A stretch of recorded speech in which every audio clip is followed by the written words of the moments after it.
Isang pagpalang hapon sa inyong lahat, mga katrabaho, mga viewers, mga nanonood sa YouTube.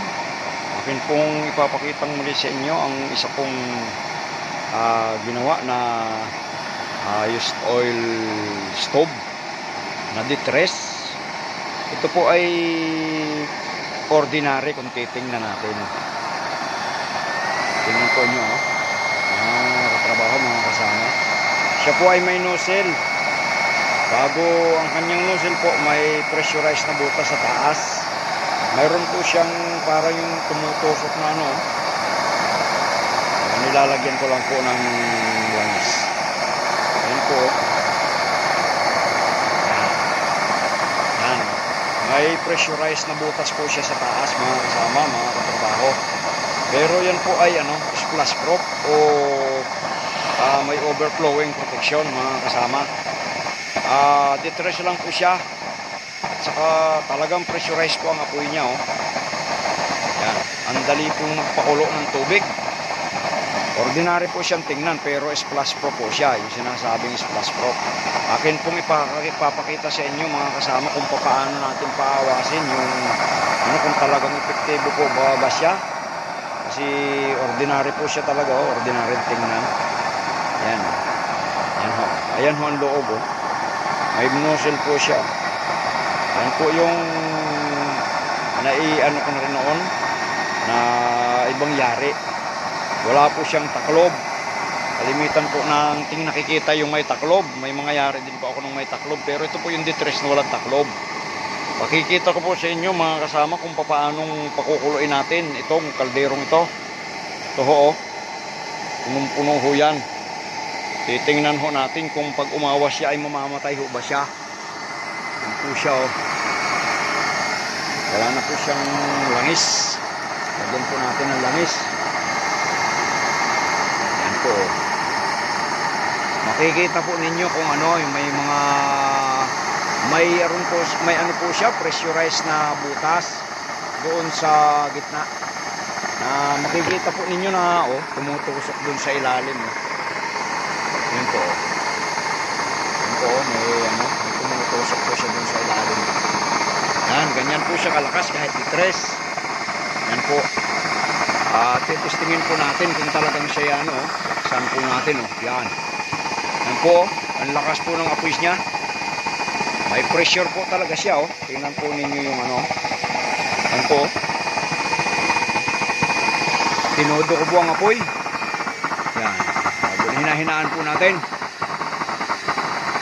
Yan po. Pressurize po ang apoy niya. Yan po. Ang tubig. Yan po. Mga kasama, titingnan po natin kung talagang kukulo ho agad siya.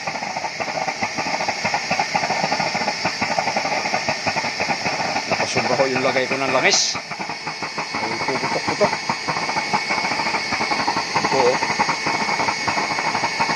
ordinary po siyang tingnan pero siya po ay splash proof o yung may overflowing protection na po siya. Sobra ko ang langis ko, mga kasama. Puputok-putok po siya pero hindi po siya namamatay. Ganyan lang po yan. Pag nag-level po yung langis niya, yan, maayos po ang niyan. Asol na rin po ang niyan. Po, napasobrahon langis, mga kasama. Ayan. Tingnan po natin kung talagang mapapaawas yung Ayan kumukulo na Ang bilis. Ayan po, ang bilis. Kumukulo na po siya Ayan. Napakalakas po ng apoy niyan. Ayan po. Yan po ay single burner pero splash proof po siya. Tingnan po niyo, mga kasama, mga katrabaho, ang kulo ng tubig. Ang bilis niya magpakulo kasi siya po ay may pressurized na butas doon sa taas ng nozzle. Yan po. Yan kumukulo na. Yan Yan. Dadagdagan po natin, mga kasama, ng tubig para umawas. Dagdagan po natin, makuha akong tubig. Yan. Dagdagan po natin. Yan po, pinuluan o. Dagdagan po natin para mapuno. Yan, isa pa ho, isa pa. Para makita ho natin kung talagang epektibo yung ano, yung ano niya, yung overflowing protection o yung ano, pagiging splash proof niya. Yan. Yan ho. Tingnan ho natin kung pag umawas po siya ay yan o. Wala ho yung kulo.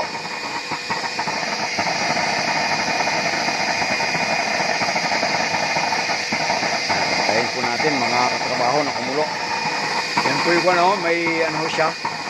May yung burner po niya talagang may butas po siya. At saka kita po naman ninyo yung nozzle niya. May nozzle po talaga yan. Yan o, malapit na huling kumulo yan. Titingnan ho natin kung gagana ho talaga, kung gagana yung overflowing protection po niya. Yan ho, kikita-kita naman ho ninyo yan, walang taklob ho yan. Talagang lumalabas yung apoy kahit dun sa gitna o. Lumalabas po talaga siya o.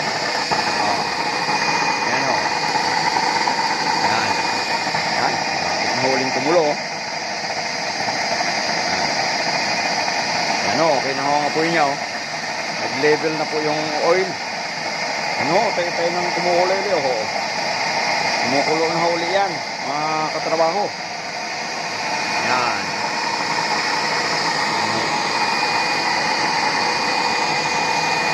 Yan ang apoy ho. Asul na asul ho ang apoy niya ho. Sa ilalim. Yan ho, malapit na kumulo. Yan. Yan. Yan, mga kasama. Yan ho. Yan. No. Yan. Mas mauli ng kulo oh. Yan oh, umawas na po siya oh, namumula ho ang apoy pero hindi po siya namamatay oh. Grabe ho ang kulo niya oh. Yan oh. Yan, umawas na po yan. Yan mga kasama oh. Umawas na siya oh. Oh. Yan. Namumulan ho ang apoy niya pagka natutubigan oh.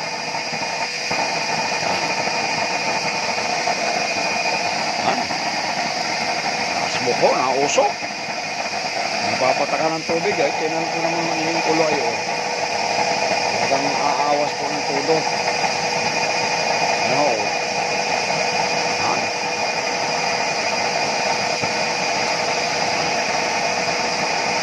Hindi po siya nagpa-fireball. Ang ibig sabihin, gumagana po yung kanyang overflowing protection. Po siya.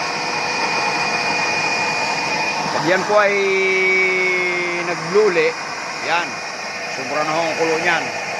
Kasi pagka yung blue ho ang apoy, medyo mainit. Yan po, basa pa po yung chamber niya, kaya yan ay mapula ang apoy. Pag nababasa yung kanyang chamber, namumula ang apoy niya. Oh. Yan ho.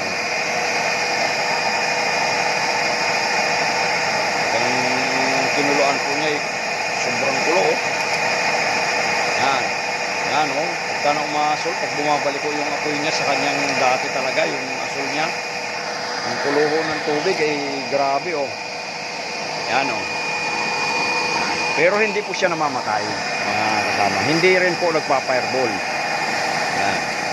Ang ano nga lang ho sa ganitong mga splash proof o yung may overflowing protection, medyo matakaw po siya sa gatong ng konti.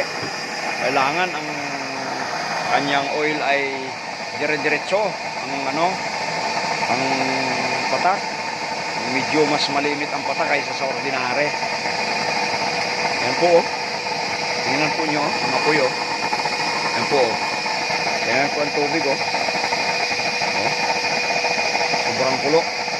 Ang dali hong magpakulo nito, detress na ito kasi nakaano nga po siya, may pressurized na butas po ang kanyang nozzle. Hindi katulad po ng may mga tabon, banayad po ang apoy nun. Kasi ang labas lang po ng apoy nun ay talagang banayad. Ito, pressurized po talaga. Mayroon sa taas. Yan. Dagdagan ho natin ang tubig. Yan. Wala ang huli ang kulo. Yan huli kumulili, maawas po uli yan. Ayan po nyo, ang apoy o. Ang apoy ho sa ilalim o. Ayan o, asul na po uli siya o. Pag kaya yung ganyan bumalik na ho, talaga yung talagang flame niya, yung apoy niya, ay kulo na naman huli o. Yan. Yan o, maawas na huli yan. Pero hindi po siya namamatay. Yan po ang isa sa mga natuklasan ko na splash proof. Kalimitan po nating nakikita ay yung mga ditaklob. Pero ito po, walang taklob po talaga ito. Parang ordinaryong tingnan. Ordinaryo siyang tingnan. Yan po.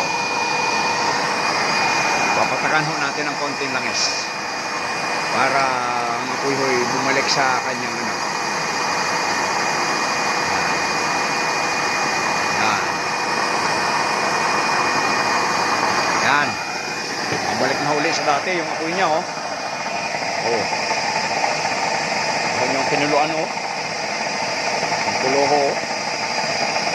Yung umawas ay kaikai naman. Yan. Awas oh. Yan oh. Yan mga kasama. Mumulahaw ang apoy niya sa awas ng tubig pero hindi siya namamatay. Yan. Kung inyong nagustuhan mga kasama ay pakisubscribe po, pakihit ang notification bell, like and share para sa susunod ng mga video ay kayo po ay palaging updated sa aking i-upload. Maraming salamat po. Pagpalain po tayo ng pumay kapal.